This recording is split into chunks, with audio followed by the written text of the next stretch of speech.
How does WSL/WSL2/WSLg work without systemd?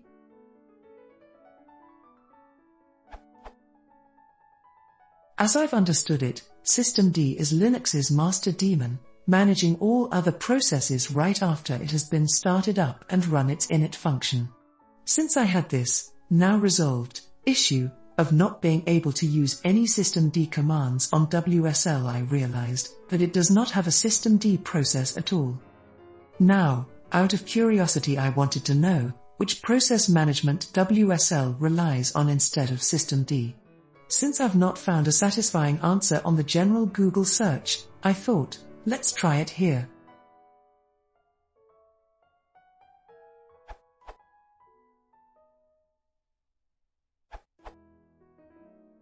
Update: Systemd support is now available in WSL2 and update number 2, now on both Windows 10 and in Windows 11.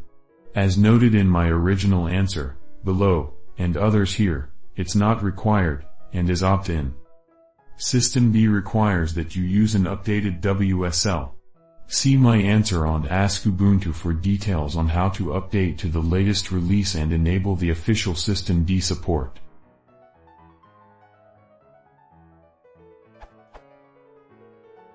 Original answer, which is still applicable in general to the way that WSL operates. Great question, so much fun stuff to cover here. First, let's establish some terminology. Systemd is Linux's master daemon, managing all other processes right after it has been started up and run its init function. First, a good point from @Mascoj in the comments is that systemd isn't required by Linux at all. It's certainly used in the vast majority of Linux distributions, but there are other alternatives, as @User 1686's answer mentions, that both predate and have come since systemd. Some distributions use these alternatives by default, and, personal opinion, some of these distributions may work better under WSL as a result.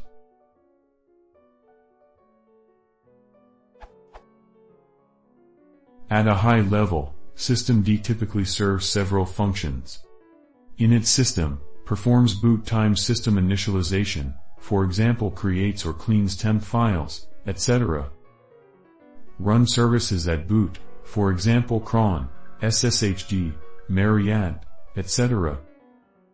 PID1 process, the master process under which all other processes live. Process supervisor, aka process manager, starts, monitors, restarts additional services. Additional services, systemd does a lot, for example logging, mounts, and much more. Most of these functions can be handled separately, but systemd does it all.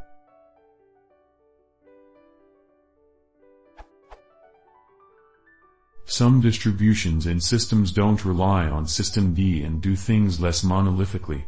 For instance, some systems had the init system hand off control to a separate process supervisor at some point during the boot. The process supervisor may or may not be PID1. If it's not, then typically the init process remains as PID1 and the process supervisor runs under it. The process supervisor typically has a list of services that are desired at boot time, and it executes and monitors these. Some distributions, RTX comes to mind, and I'm fairly certain Gentoo as well, allow you to mix and match from several different init systems and process supervisors.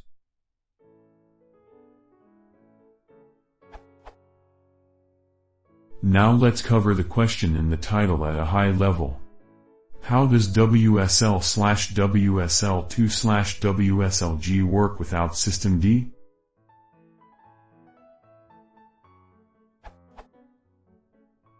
WSL2. It's important to understand that, when you are running a WSL2 distribution, that distribution is not running in a virtual machine. WSL2 itself is running a virtual machine with its own distribution, probably Mariner-based, if I had to take a guess.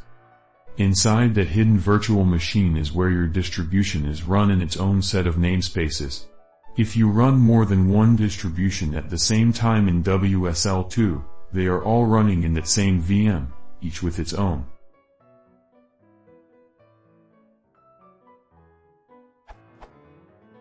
PID namespace, mount namespace, IPC namespace, UTS namespace, WSLg system distribution, Windows 11 only.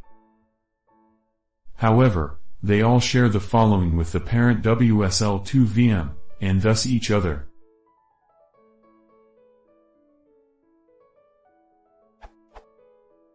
User namespace, network namespace, group namespace, device tree, other than /dev/pts, CPU/kernel/memory/swap, obviously, /init binary, but not process. This is very, very similar to the way that container systems, such as Docker or Podman, and others, work.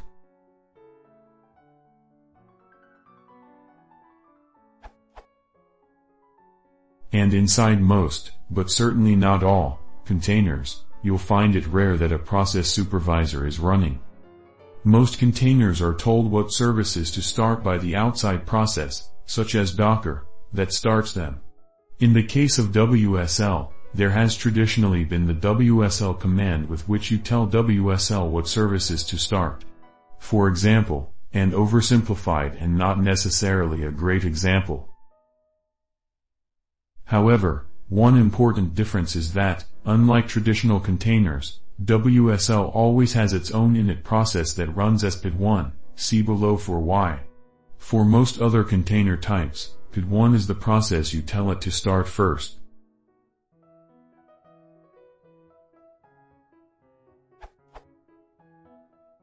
WSL1.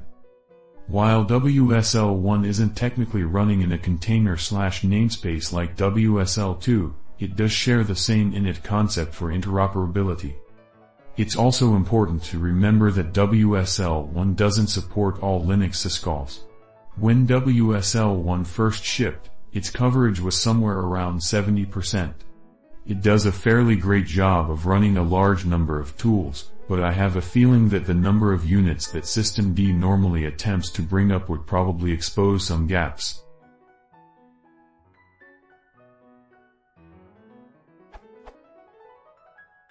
WSLg. WSLg runs in what is called a system distribution, which is definitely based on the Mariner distribution. One WSLg system distribution is created for each WSL2 distribution that attempts to run GUI applications. In this case, it's really up to Microsoft to determine how to launch the necessary services. You can create your own system distribution, if you'd like, and Microsoft provides a reference implementation to start with, but there's likely very little need for systemd's functionality there.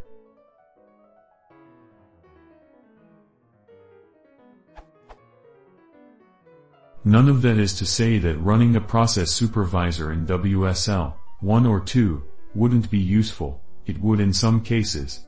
But personally, I'm glad that WSL leaves this up to the user. This allows it to operate like a container, fast startup, efficient resource usage, by default, but more like, but not quite, a full-blown virtual OS in other cases.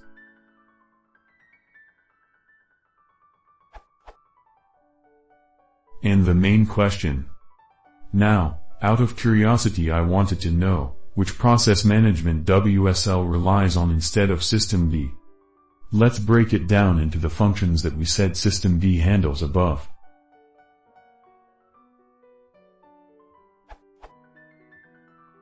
PID1/init system, as mentioned above, WSL's proprietary /init system is used for both these functions.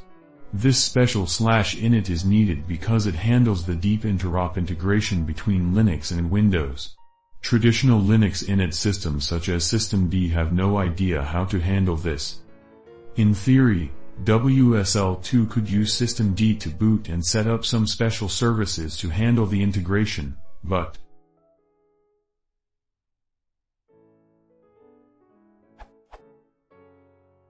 this would add overhead to a very streamlined startup. Some distributions don't use systemd, so they would have to configure each distribution differently, best to leave this to the user, if needed. It's possible that /init would still need to be PID1 anyway, to continue to handle certain interop features even after boot. Since systemd requires that it be PID1, that creates a bit of a conflict. I do think the Microsoft team is working on this, but it's clearly not something that has been solved yet.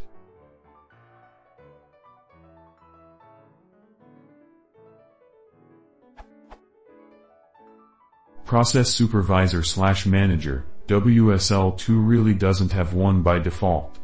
However, as @user 1686 pointed out in another answer, that hasn't been a problem until recently.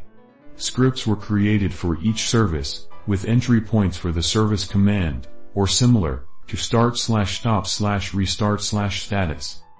Ubuntu, at least, still provides many of these scripts for services. So when you want to start SSHD, for instance, you can just run sudo service ssh start, which in turn calls its script. Same if you install Merid, sudo service mysql start.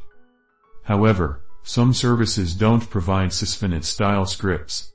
They may only provide systemd units instead, at least on systemd based distributions. These just won't work easily on WSL distributions. See this answer where I cover the alternatives when that happens.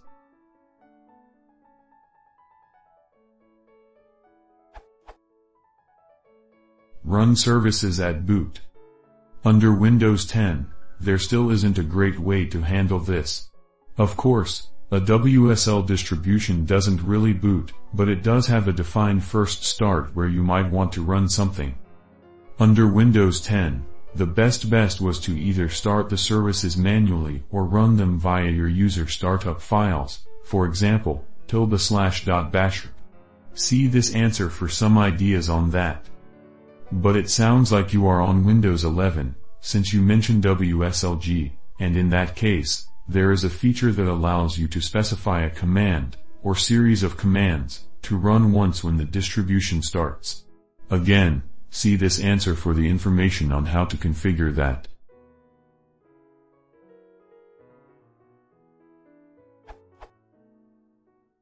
Running a process manager at startup. Using these techniques, it's entirely possible to run whatever process supervisor you want, as long as it doesn't require that it be PID1. Some that I've tried so far on WSL. Supervisor designed for running services and containers. Dynit, available for Artix, and Arch-based distribution which has 5 different init/process manager options that you can use. S6, also available with Artix. This one had some issues under WSL2, and I think they were on the WSL2 side, but I can't be sure.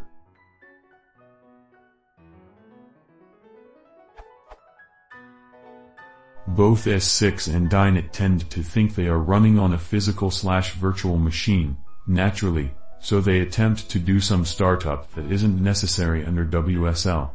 I've been able to remove the unnecessary items, and then Dynit, at least, runs quite well. I haven't rolled these into a reproducible set of instructions for others, yet, though. Running systemd. It's even possible to run systemd, by faking it out so that it's running as PID1 inside a new namespace inside a WSL2, but not WSL1, distribution, which is, as we discussed, running in its own namespace already. I don't necessarily recommend it, personally, but lots of folks do. I cover some of this towards the end of this answer, so I won't repeat it here.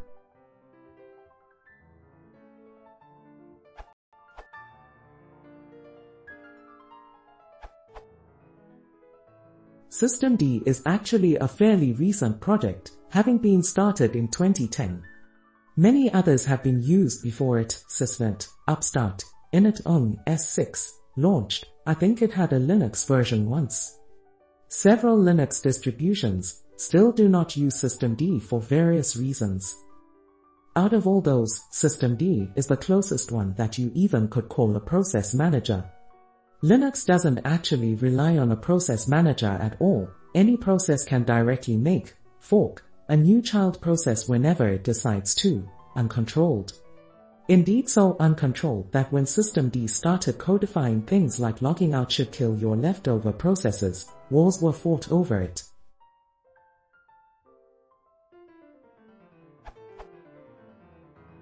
The real primary job of systemd and other such programs is only to be a service manager, to automatically start certain specific processes, such as the daemon responsible for displaying the login screen, GDM, a getty, and, sometimes, to restart them when they crash. But once you get to the login screen, everything else can happen without the involvement of systemd/init. Indeed with syslint, the actual init process did incredibly little. About the only service it oversaw was a getty. Literally everything else was done through ordinary shell scripts that never touched init proper. The command to start a service. Shell script. The whole initial boot process. Shell script that runs more shell scripts.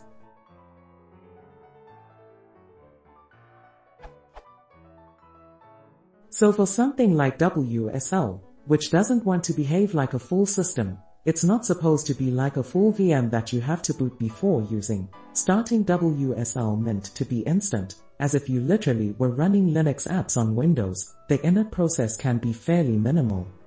I don't really know what WSL2 uses, but it could be completely custom. For WSL1 there might not even be an init process, given how WSL1 isn't even a VM, but only a collection of special processes that still run directly on Windows.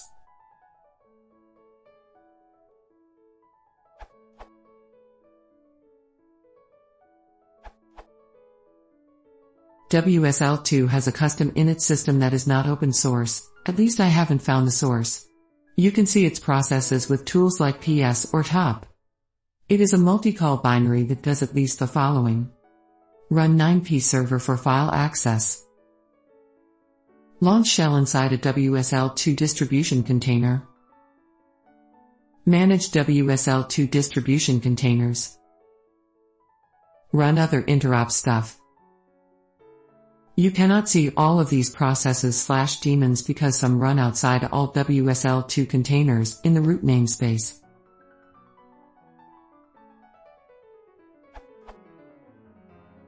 Whatever init system may or may not exist in the distribution is not used. Instead, shells are spawned directly using the configured user ID.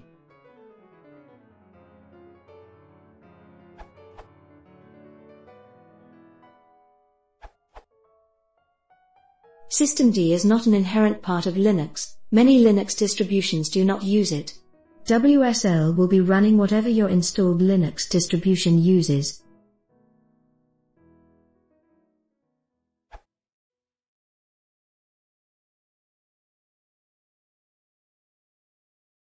If you want to support the channel, please consider subscribing.